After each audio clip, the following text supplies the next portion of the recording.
This is Noah Gray, tight end for the Kansas City Chiefs, and you are listening to the Best Bell Fantasy Football Podcast.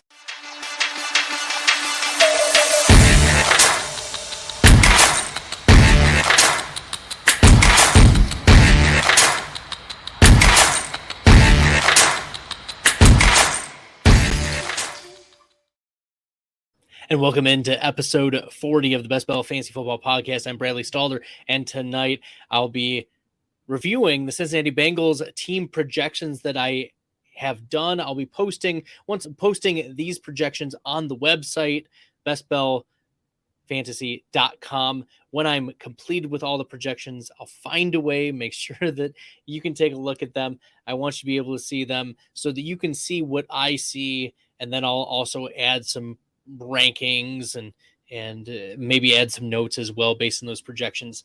At any rate, I'm going to keep this brief. We'll begin with Joe Burrow.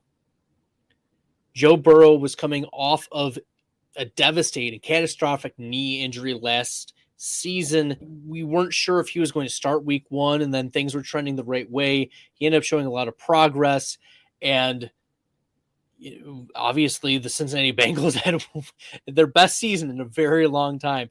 In fact, there weren't any text messages sent about the Cincinnati Bengals being in the playoffs ever until the 2021 season. So Joe Burrow and the smoking hot Cincinnati Bengals look to repeat their success this year and make it all the way to the Super Bowl yet again. Now, Burrow was very accurate last season, approaching 70% completion percentage, but I do expect that to go down just a little bit. So I projected it instead a 68% completion percentage. He's very accurate. He knows where his players are supposed to be. And now, year two, removed from the terrible knee injury, and he's got the chemistry with Jamar Chase and T. Higgins, Tyler Boyd. All those things can take the next step. And that's what I expect this year. I project Joe Burrow 4,969 passing yards, 32 touchdowns, 13 picks. I project 47 rush attempts and only 3 yards a carry. That's a little bit higher than last year, the rush attempts. I project about 11% of the rush share, 3 rushing touchdowns, and 160 rushing yards. So that totals 335 fantasy points for the quarterback. Last year, 335 would have been quarterback 5, only behind Josh Allen, Justin Herbert, Tom Brady, Patrick Mahomes. If Joe Burrow does scramble or run for some more touchdowns, we could see him getting into that quarterback 2, quarterback 3 range. But for right now, the ceiling for Joe Burrow is about quarterback 4 or 5. Last season, he played 16 games. He finished as quarterback 8. If he would have played all 17, probably would have been closer to the quarterback 4 or 5. So I do think that on a points per game basis, he's still pretty close to where he was last year based on what we saw from Joe Burrow. Now, from the running back position, it's going to be Joe Mixon. He's going to be leading the team. Joe Mixon's median rush share last season was about 70 to 73% of the rushes. So I projected that for 17 games. Now, 17 games, I don't think Joe Mixon is going to play all 17 games, but he did play 16 last season and had 292 attempts. So in all 17 games, if he plays that, that's 316 attempts, 4 yards a carry, almost 1,300 rushing yards. He does not convert a lot of the touchdowns. He's a 3% career touchdown rate. So that does lead to 9 touchdowns on 316 rush attempts. But I feel like that's ceiling, like absolute ceiling for Joe Mixon. 8% target share. That was his median target share last season, 52 targets. And Joe Mixon had 48 in 16 games last season. So not out of the range of possibility, but it feels these median projections are actually going to be closer to the ceiling projections for Joe Mixon. I'll talk about that here in a little bit. His catch percentage, 81%, so 42 receptions, 6 yards per target, 305 receiving yards, just under 2 receiving touchdowns I project for the year. So Mixon last season had 16 total touchdowns. I only project him for about 11 or 12 this season in 2022. So 248 half PPR points. 248 would put him at the running back 5 last season. And that's if everything goes right. Now Joe Mixon is going at the start of the second round, like the 204-ish. Are you okay getting a player in the beginning of the second round who's ceiling, like he can't access that running back 1 overall? Are you okay with that? And that's a question that I'm struggling with myself, because I see a huge floor for Joe Mixon, but also he's had injury history. You can't count last season. He played very well. He stayed healthy. The offensive line should be improved, so maybe we increase that yards per carry a little bit because of improved efficiency. It's going to be hard for me to see him, though, get 13 rushing touchdowns, 4 more than his career rushing touchdown average would project.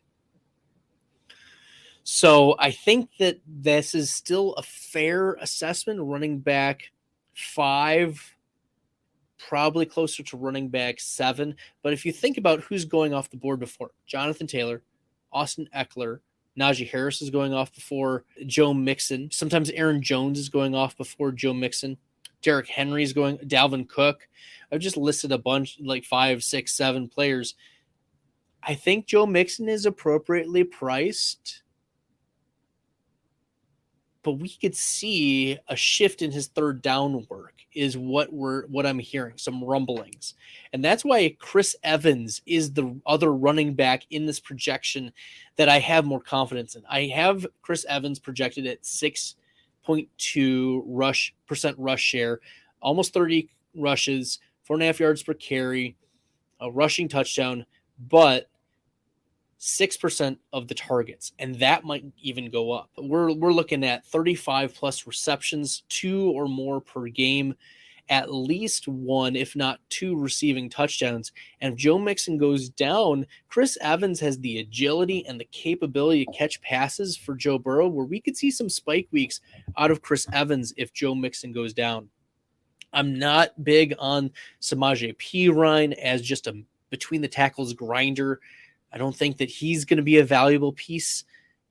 I think that it's going to be clearly Chris Evans. Travion Williams is an afterthought.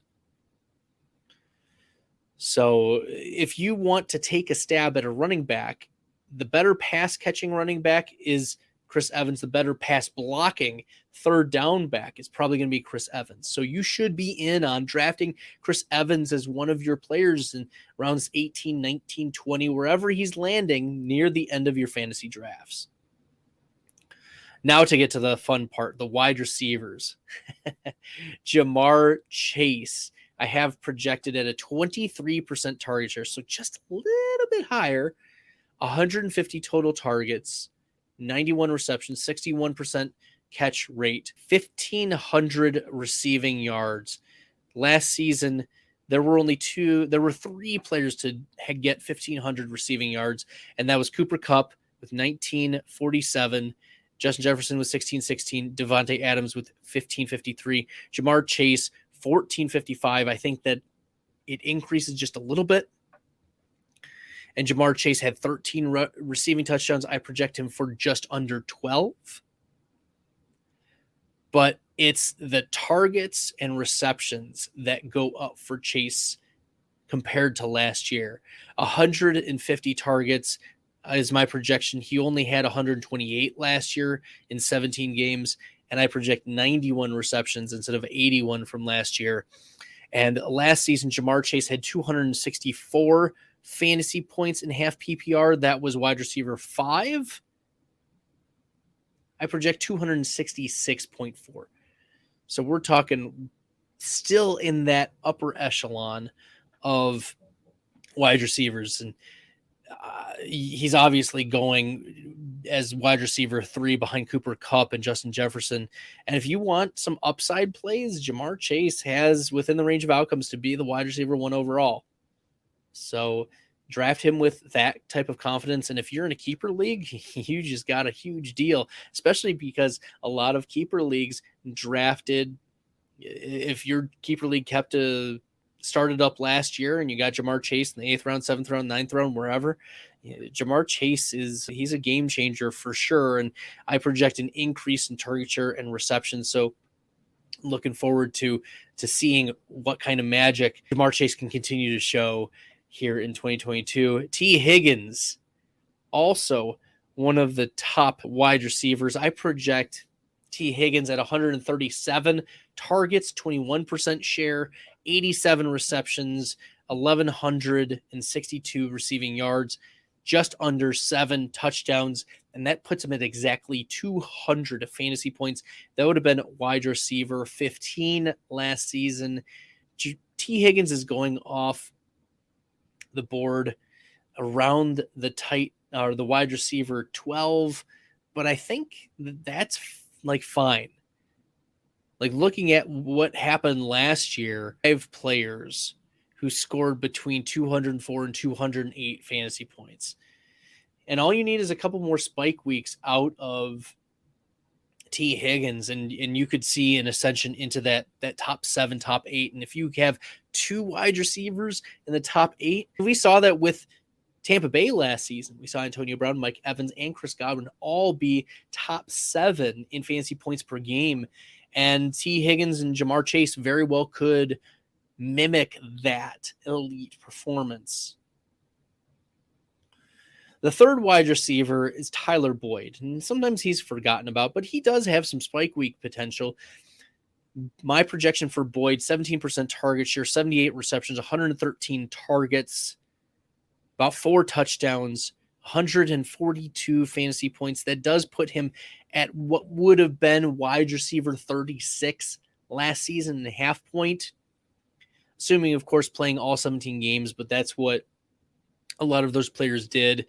So I think that Tyler Boyd is a back-end wide receiver 3 with handcuff mid wide receiver 2 potential if either T. Higgins or Jamar Chase goes down. He's one of those rare wide receiver handcuffs where we've seen 1,000-yard seasons from Tyler Boyd before, and that was just with Andy Dalton. So yeah, I know he's a little bit older, but Tyler Boyd still has it, and I think that Tyler Boyd is sometimes viewed as an underrated asset here in fantasy football. The only other meaningful piece in this Cincinnati offense, I think, is going to be Hayden Hurst. The only other tight ends are Thaddeus Moss and Drew Sample that are of note. And Drew Sample's not much of a pass catcher. He's a pass block, or he's a blocker. And Thaddeus Moss is an homage to his father. Like, he was an undrafted free agent. Hayden Hurst, first round pedigree out of Baltimore. Hayden Hurst now coming over from Atlanta. I project Hayden Hurst at a 12% share, 53 receptions, 78 targets, about 4.5 touchdowns, so between 4 and 5, 105 half PPR fantasy points. That would have put Hayden Hurst at about tight end 19, which is where CJ Uzomah, the former Cincinnati Bengals tight end, finished last season. Uzomah finished with 103.8 fantasy points, and I project Hurst at about 105. But we did see Uzomah have some spike weeks, and I think that that's what Hayden Hurst is going to bring. Maybe a little higher floor, but a higher ceiling as well. Uzomah disappeared in some games. So maybe Hurst doesn't have exactly like the 25 fantasy point weeks in him, but I think a more comfortable 7, 8 fantasy points per game in half point, that's not going to be too crazy. So if you want a cheap option, a cheap part of the Cincinnati offense, it's probably going to be Hayden Hurst.